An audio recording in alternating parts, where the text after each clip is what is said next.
All right, everyone. I'm with my recently acquired friend Dave Bronze. The music he produces is quite amazing, in my opinion.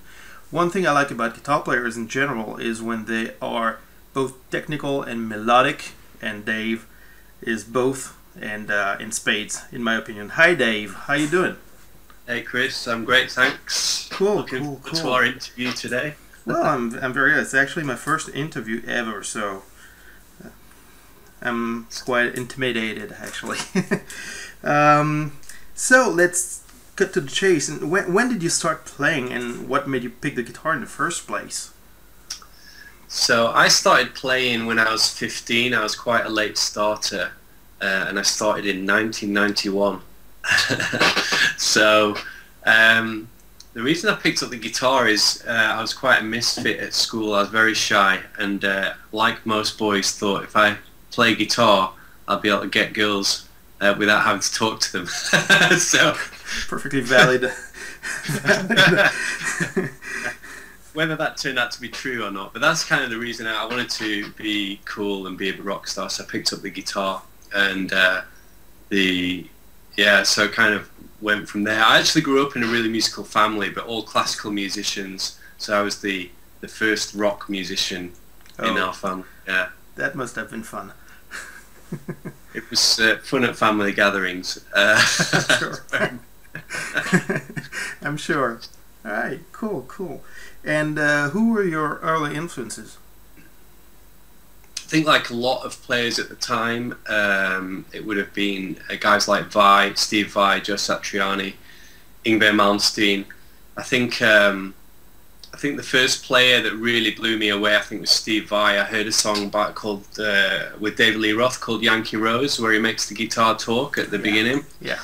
And I just thought, this guy is so cool. I just got to get more of that. And I had a Malmsteen phase, you know, the technical, sweep picking, wanting to play really fast. But actually, it was the composers like Satriani and Vai that really captivated me. Just because when I used to listen to, you know, Flying in a Blue Dream, that album, I used to turn the lights off in my room, hold my guitar, and just like imagine flying through space and stuff like that. So those are the early influences that have really sort of stayed with me. The guys that could write a good tune, which I guess is kind of central to my music now, really. I agree. What I heard from you is I find that you actually offer musical landscapes as opposed to guitar-centric music. The guitar is there for sure, but there's an atmosphere. There's a meaning to every single note you play, which is not so common in the instrumental world. So that's pretty cool, in my opinion. Yeah, so and part of when I'm writing, I want what I'm thinking is if I remove the guitar from this music, will it still be good music? And that's one of the benchmarks I kind of set for myself. That is are the backing tracks like cool to listen to on their own, and that's kind of a real focus for me. One of the things I don't like about a lot of guitar music at the moment is it's just a 4/4 groove with 3 chords, and someone does the big solo. They might do a little chorus melody, and that's not enough for me. And I want it to be more than that. So I work kind of hard on that. Yeah. It shows. I mean, it's really what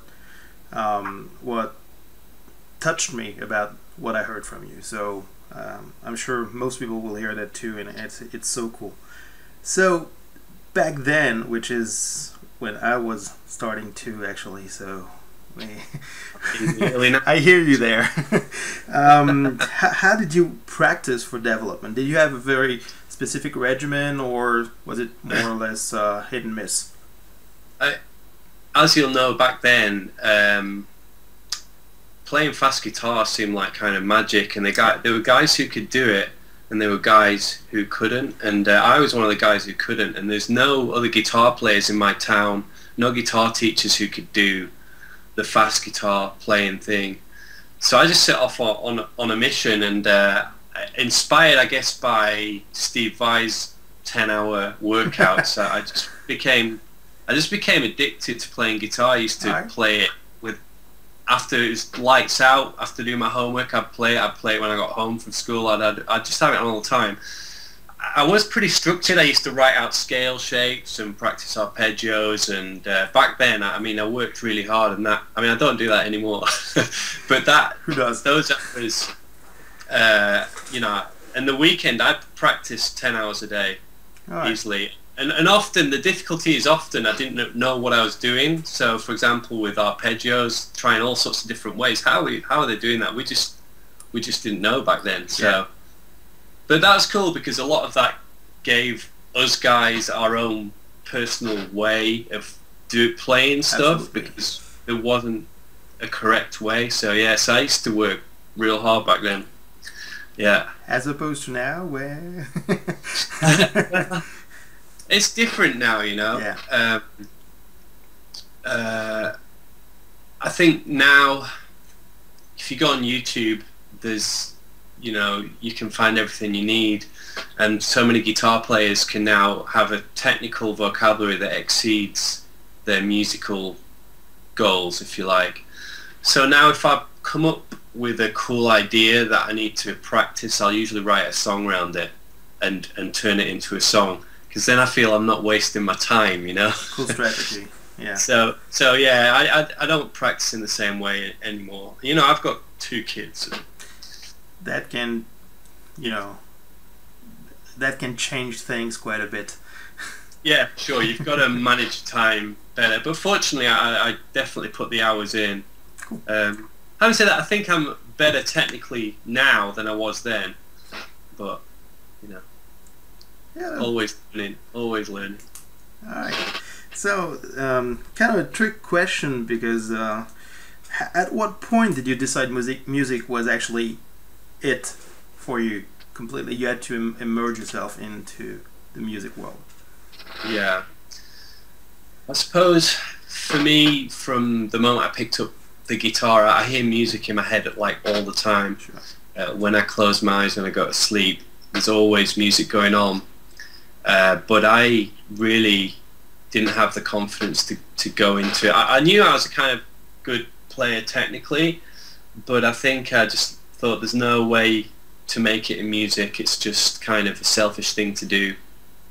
And I just gotten married and all that stuff, and having kids. And I started teaching. I mean, I've always taught music, so I was teaching music in prisons, and kids have been kicked out of school and all that. And just one day I just woke up and thought, you know, why am I doing all this stuff? This isn't what I want to do. It doesn't make me happy. So I decided that I was going to work out how much I needed to survive on financially, like the absolute minimum, and cut back to working. I currently do 2.5 days a week teaching, Okay. and 2.5 days doing this kind of stuff, you know. All right. So yeah, it was a real, it's just one day I just woke up and went, right, that's it. I'm going to do music. It's yeah. Yeah, it's what Tim Ferriss called the Harajuku moment. You know, when so all of a sudden there's a switch, and you do what you must do instead of what you should be doing, or whatever everybody else tells you should be doing, or whatever everybody else is expecting of you. You know, you have that moment when, you know, I don't wanna die tomorrow and regret not doing that. That moment is very important. Yeah, somebody gave me some advice as well. It's really helpful. One of my concerns was that I really wanted to put my family first, Obviously.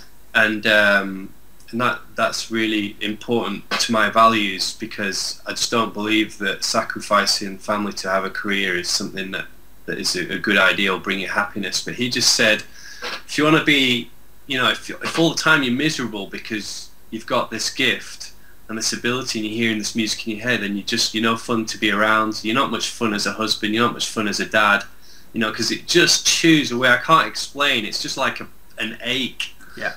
You know, if you start doing that, you're going to be a better dad and a better husband. And for me, that's been true. You know, I've been poorer financially, but I've been a lot richer in life, you know. So I'd recommend anybody who's thinking about going for this you know, do the sums, work out what you can afford, and just make the jump. You know, for sure. Don't.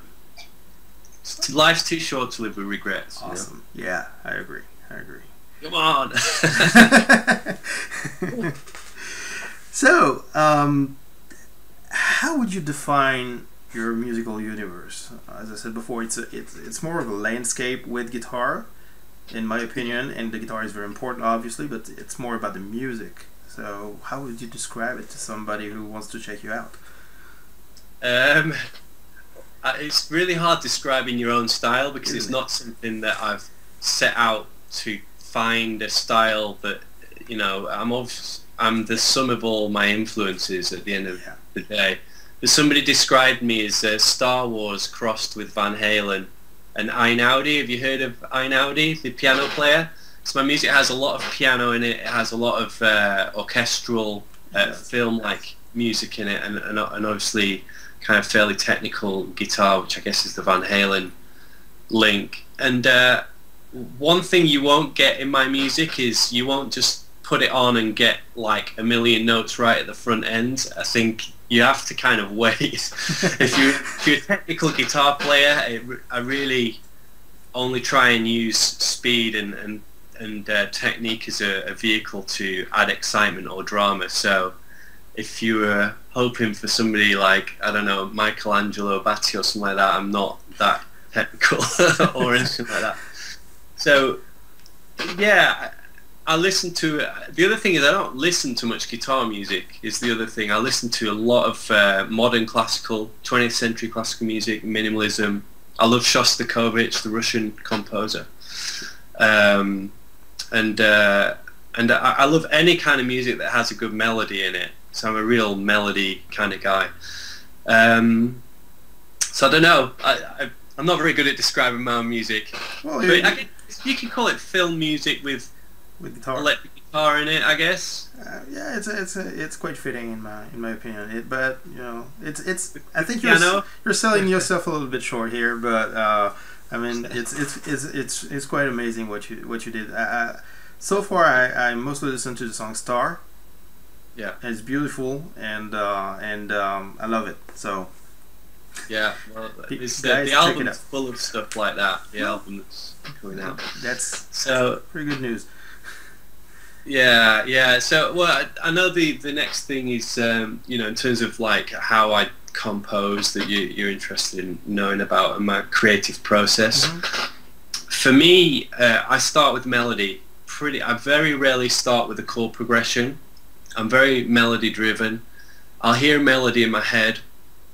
Usually at the worst time, it's usually when I'm about to go to sleep or when I'm supposed to be driving. So I get my iPhone out, I'll sing the melody in. I might then leave myself some notes like this is the drum beat and vocally sing the drum beat in a bass line and stuff like that. And then I just go to the computer, record the melody, and I'll start to try and harmonize it with chords, not necessarily always in the same key. And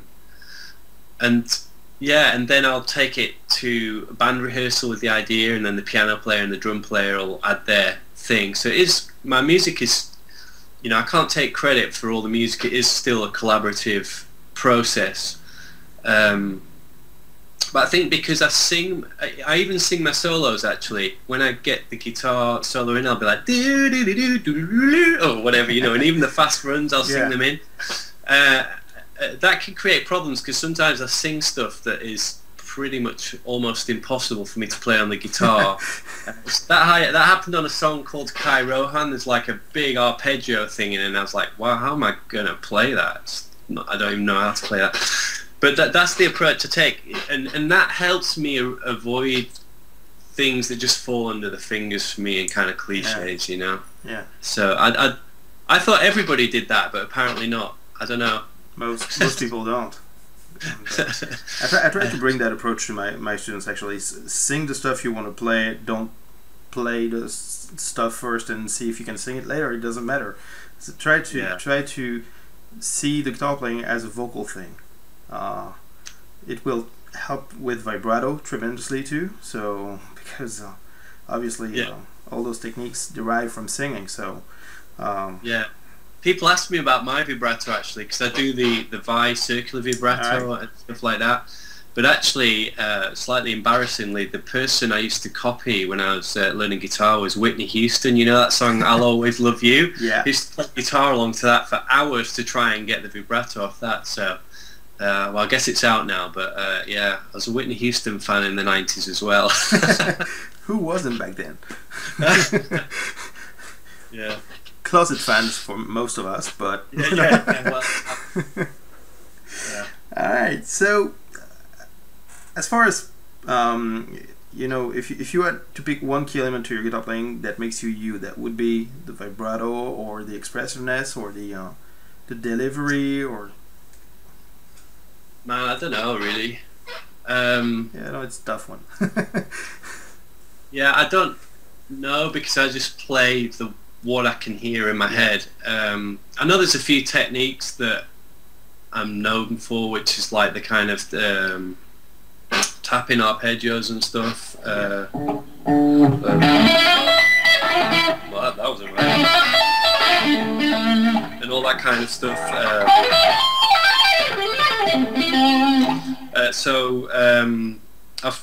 I don't use the hairband on the neck, and I've found a way of kind of tapping and keeping the noise down. That was a great example, but I don't know really.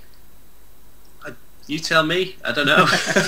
Well, people say to me, one thing people say to me, Chris, he says, oh, you know, like such and such a player is really boring. They always do the same thing. And I'm like, well, that's what makes them sound like them. Exactly. So I'm not afraid. If I do something that I like or have a lick that I like, I don't feel pressure to not do that thing that I do, you know. People bash Yngwie for playing neoclassical, you know, shred guitar for 25 years, but who's clashing AC/DC for doing blues rock for the last 35 years, right? Oh man, well, I tell you what, Yngwie, he's a classic example. I mean, he's a player for me who plays a lot of notes but has amazing feel. Absolutely.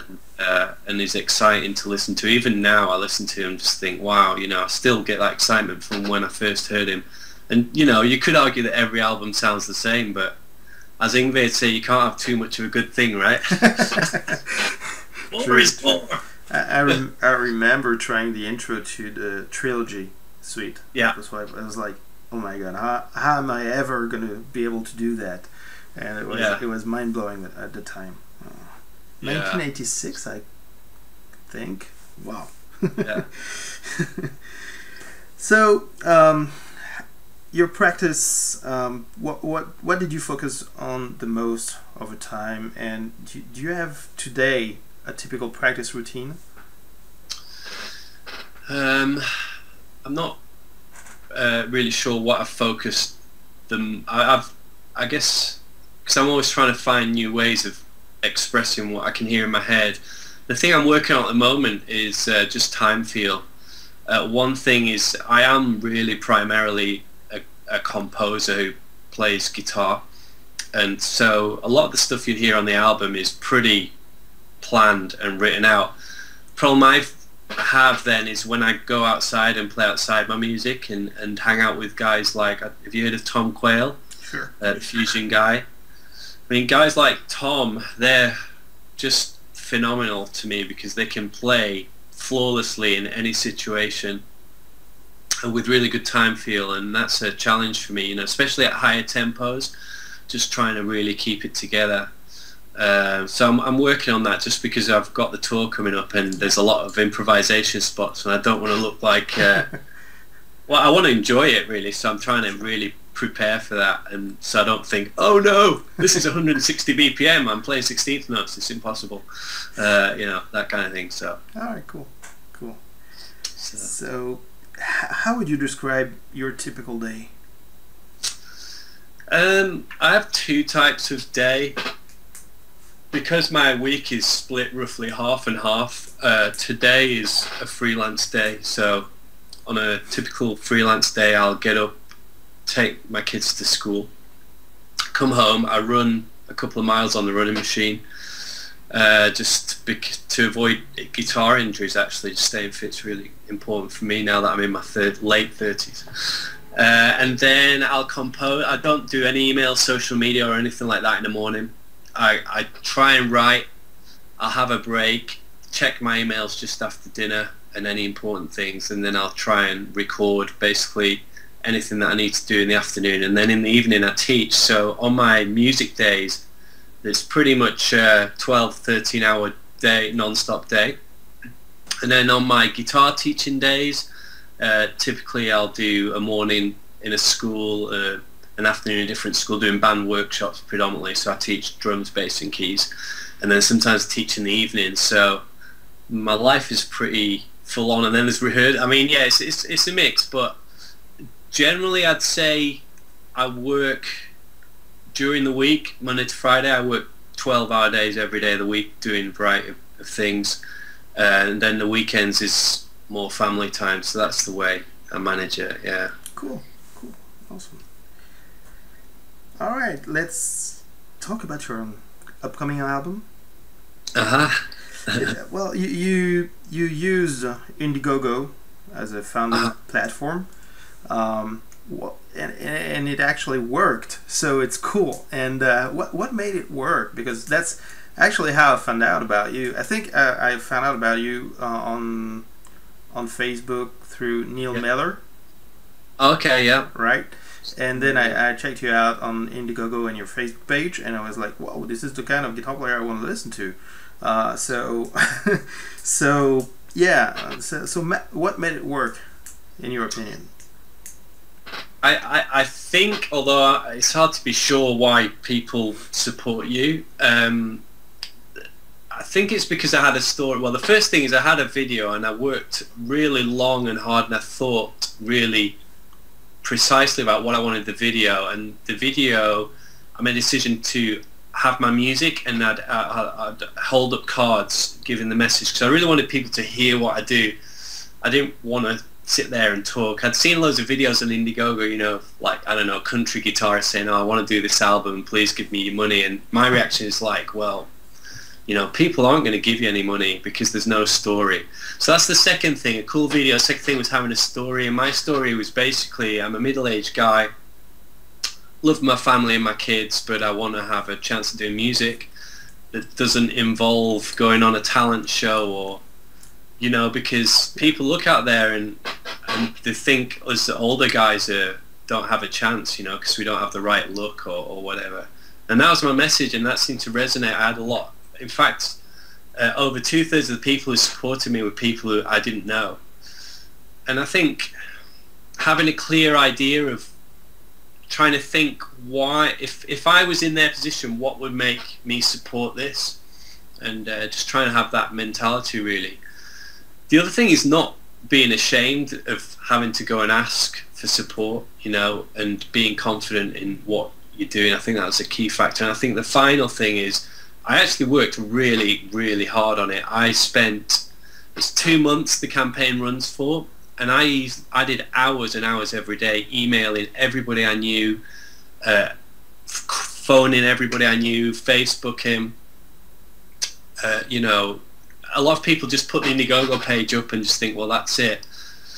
Oh, and one other thing is my mailing list. Since I made the decision about 2 years ago to start doing this, I've been slowly building a mailing list, and that was really, really important for me. And you know, I'd recommend any guitar player, you know, YouTube, Facebook, that's all great, but the email list is the winner. Yeah. So you know, one other thing that might help guys who are watching this is check out Amanda Palmer, her TED talk. She's got one called The Art of Asking, and that was really really helpful for me as well in focusing how I was going to try and do it. Yeah. She's a breath of fresh air in the music industry, isn't she? She's amazing. Sure. She's great. She's really inspiring. So yeah, and the major thing for me is there are people a lot more famous and successful than I am who've gone on Indiegogo and not hit targets even half as big as mine. I mean, I sat down and worked out, man, I need £6,000. I don't know what that is in euros, but it's quite a lot of money. It's about close to 10,000 euros, I guess. Right. And I thought that's a lot of money, but I figured that's actually what I needed. So, and I was kind of worried about asking for that much, but hey, we got there. Because so. by the time you started the campaign, actually, the album was recorded, right? You needed the money to mix and master? Yeah, I need the money to mix, master, pay a few additional musicians, manufacture the CD, and also get some merchandise done for the upcoming tour, which is all sort of part of the same thing. So I'd already invested quite a lot of money.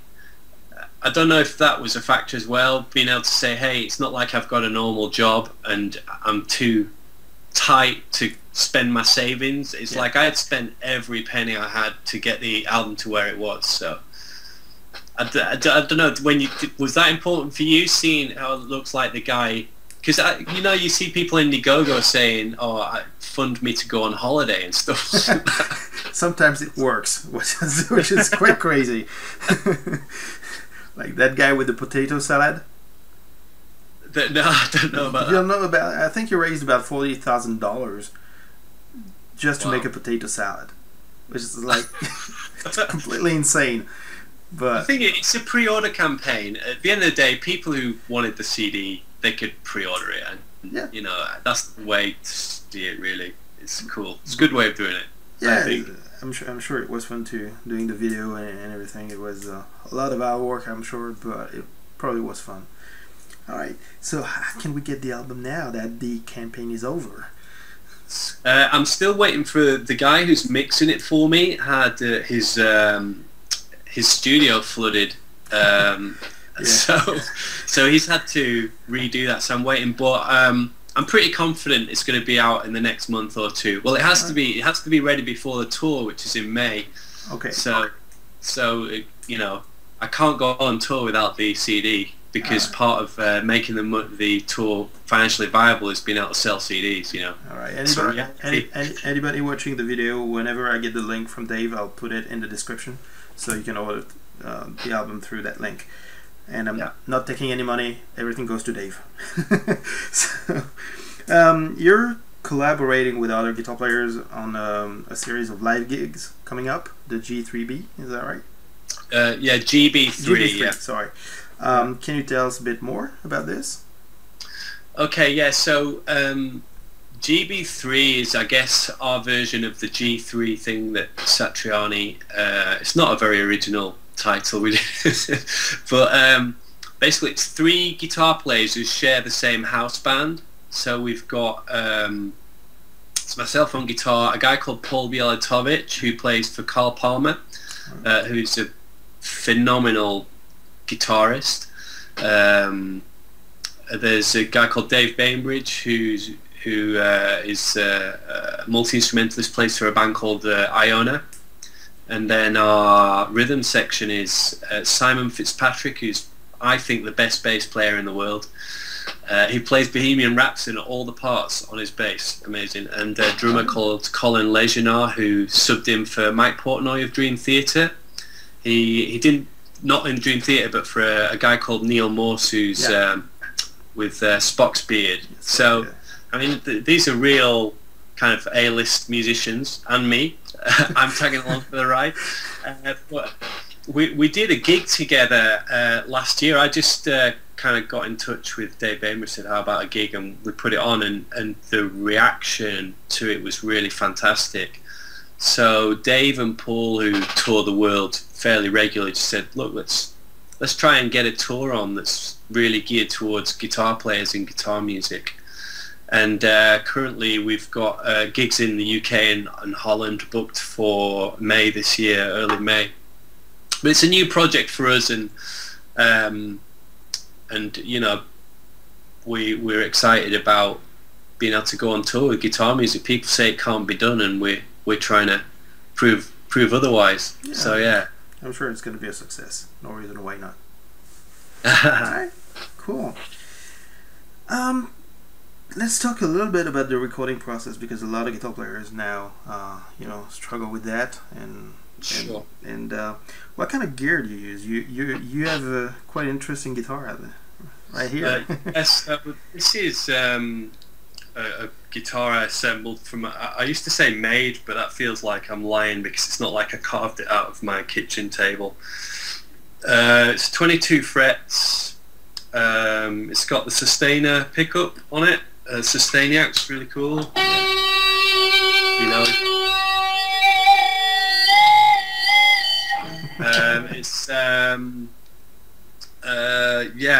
It's got real F holes in it, which I really like. My dad's a cello player, so that's a tribute to him, and it's got a reverse headstock, Really cool. which is very important.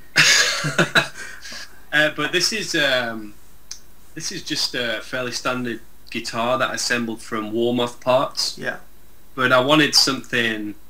I've always been destroying guitars from the moment I started playing guitar, and this is pretty much a collection of all the things I like on a guitar. There's a British manufacturer who's making me a signature guitar right now, which is going to be almost the same thing but with a few improvements. Can't say too much about it, but I'll have my own signature guitar soon. It's pretty exciting. Cool. Keep us posted. Yeah, I will do, yeah. I'm not allowed to say much at the moment, but I will let you know. So, in my recording setup, let's just see, can you see that okay? Yeah. So, I build my own tube amps. They're really simple amps. It's just basically a volume and a tone control, and it has two channels. It's 18 watts, so it's the EL84s. And I just have a bunch of simple pedals. I have a BB Pre EP booster, and I use the triple rec for the kind of Mesa Boogie, the one player triple rec for the Mesa Boogie type distortion sound. And then what have we got at the top? This box here is the most important box for me. This is a 2 notes reload. The torpedo. And I'll just explain to people how I use it. Basically, what it does is you go straight into the box and it sends a DI to your computer of just the guitar signal just from the pickups, and then you can feed it through your amp and hear it, and you can record that as well if you want. But what I tend to do is record all the parts so I can hear the sound of my tube amp and the response, and I'm really influenced by the way my gear sounds, and I record all the parts, get them how I like them, and then I reamp back through the box. I can use any cabinet, I can use any amplifier then. And so what I tend to do is I record the solos at home, and then I've been going to a studio with a load of like PVs and Mesa Boogie amps for all the rhythm tracks and reamping them there. So the advantage that gives me is I'm free to just go in and record something, get the right take, and then worry about the sound in the mix later. So it enables me to work a lot quicker. So yeah, I do use amp sims as well sometimes. I use a mix of various things.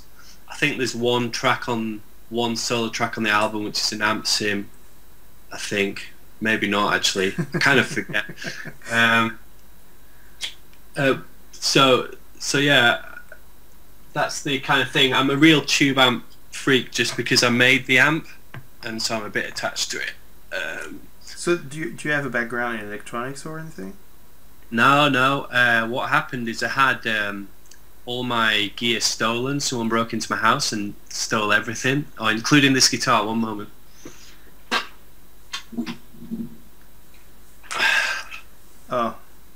Oh, including the Steve Vai Universe guitar, and the guitar I got back obviously, but I didn't get any of the other stuff back, and I decided, hey, I've got all this money.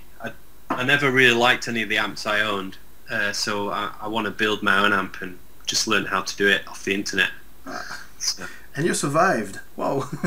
Yeah, no, building tube amps is pretty simple actually. Tube technology is a lot more simple than building pedals and stuff like that. Well, I think so. Alright, cool. I'm not a very clever man. If I can figure out how to build a tube amp, I think anybody can. So yeah. I beg to disagree here. So you use mostly Stomboxes, right? Live or? Yeah, so the bulk of my sound is from the amp. I tend to get my clean tone just by turning the volume down on my guitar. I hit the front end pretty hard with a booster pedal, and then I use the TCG system just for delay and reverb. Oh, I see. So I don't use a lot of kind of effects really. If I go out and gig live, I've got the Torpedo, the 2 Notes Torpedo Live, which means I can even do without a cab and just go straight into the PA. Cool. But yeah, it's just the colour to massage the sound of the amp, because I like to get all the sound, as much sound as I can, from playing the guitar and the amp and the interact and just changing the pickups. You know, I don't. Yeah, bit old fashioned like that. I can relate. So, how do you deal with recording drums for the album? Because yeah, the album. When I started the album, I didn't have much. Well, I didn't have much money or anything like that.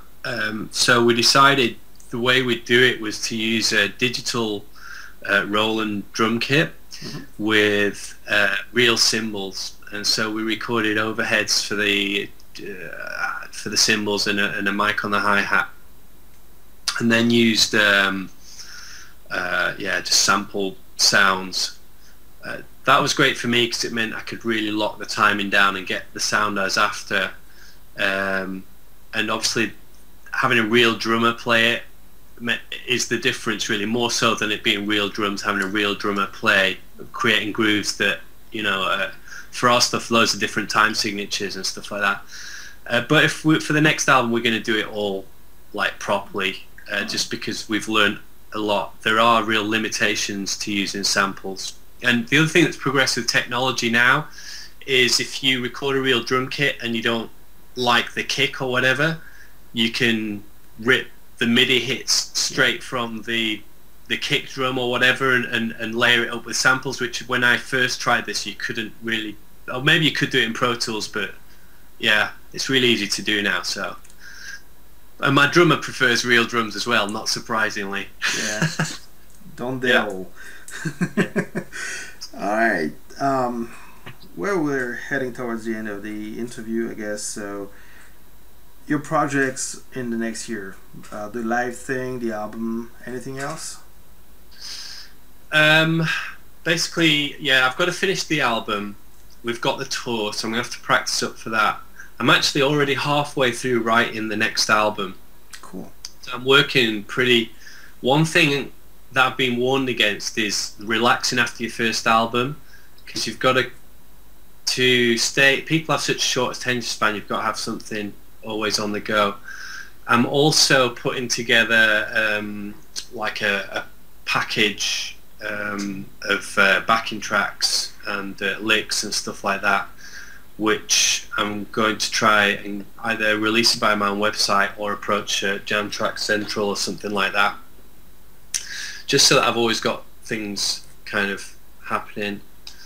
But yeah, I mean, the thing is with me is I'm always busy, so always busy doing something. It's just trying to make sure I've got to keep the momentum going now after getting the funds for the album and stuff. So yeah, the to-do list always gets bigger, the time never does.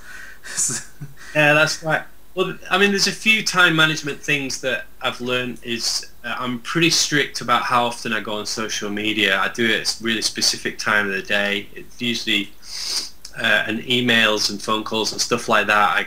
I really try and have a set time for those, because now it becomes impossible. One thing that I'm finding that's frustrating is I get lots of people now contacting me and asking me, can you listen to my music, can you help me with this? And it's really important to me to be really generous, because I think that is a really good way to be as a person, and just a good recipe for success. But what's frustrating now is it's harder for me to do that, you know, to check out all the stuff. And so I'm working on challenges to engage with people who are interested in my music, but also engage people who need help in a way that means that doesn't stop me from writing music, you know. So if anybody has any tips, let me know. We'll be sure to pass them along. Where can people go to find more about you? You have a website, do you? Yeah, my website is davebronze.com, spelled DAVEBRONS.com. There's the website for the tour is gb3guitar.com. All right. But people can hit me up on my Facebook page. Is probably a good place to get me, as I'm on there usually between 6 and 7 most days. So yeah, one of the, if people really want to stay in touch with what I'm doing, the mailing list is actually the best thing. You can sign up to that on my website, and I send out one email a month, usually with some free licks and things like that. I'll add something to what you just said. Guys, Dave is one of the most generous people I've ever met about that mailing list thing. He sends out 2 gigabytes of guitar stuff if you sign up. Do it right the fuck now, okay? Because I've never seen that ever. I can't promise it's 2 gigabytes of brilliant stuff. No, but I do try and reward people who you know, I want to incentivize people who take the time to read my email, because that's a real key way of me informing people what I'm doing. So I do try, and if people want to go on the mailing list and they want to know a particular lick or a particular thing, you know, I can do stuff like that for guys on the mailing list, you know, for sure. Yeah. So in short, guys, just sign up. It's worth it. Anything you want to add? It's your time. Go ahead. You got 3 hours. Do it. Not really. If anybody who listens to this is still listening right at the end, just check out my videos, drop by and sign up to the mailing list. My offer, if you're a guitarist who's thinking about getting into music and you're worried that you're too old or you don't have the skills, if I can pass on any help, I'm happy to do that. I have a blog on the website as well where I share little things that I'm learning. So yeah, just do it, man. I don't know, to quote Nike. I don't have anything good to say, sorry, that's it. Alright, I think it's been really fun. I'm really happy to have had you as my first interview. It was really fun for me. I hope it was fun for you. And alright, so we'll call it a day, and thank you. Take care. Cheers.